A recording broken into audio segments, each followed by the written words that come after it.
ఆయన దగ్గర ఇలా పట్టుకుని గుంజీలు తీస్తే చాలు. ఎందుకు వచ్చింది అంటే పిల్లవాడి తత్వం కాదు. ఆయన శైవాన్ని వైష్ణవాన్ని బంధుత్వంతో కలిపాడు. అదో అద్భుతం విఘ్నేశ్వరుడి విషయంలో. నారాయణి పార్వతీదేవి, నారాయణ శ్రీ మహావిష్ణువు. విష్ణువు యొక్క చెల్లెలే నారాయణి.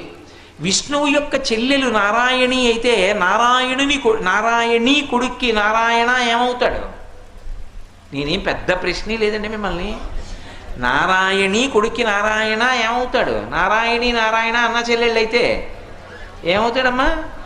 మామయ్య అవుతాడు, మేనమామ అవుతాడు. దానికి ఎందుకు అంత అనుమానపడతారు? ఏమంటాడో వీడని అనుమానం మీకు. మేనమామ అవుతాడు. మేనమామల ముద్దు మేలైన ముద్దు, తాతలకు తా ముద్దు తాను అబ్బాయి. తాతగారికి మనవడంటే ముద్దు, మేనమామకి మేనల్లుడంటే ముద్దు. ఆ రెండు ముద్దులు చాలా ప్రీతిగా ఉంటాయట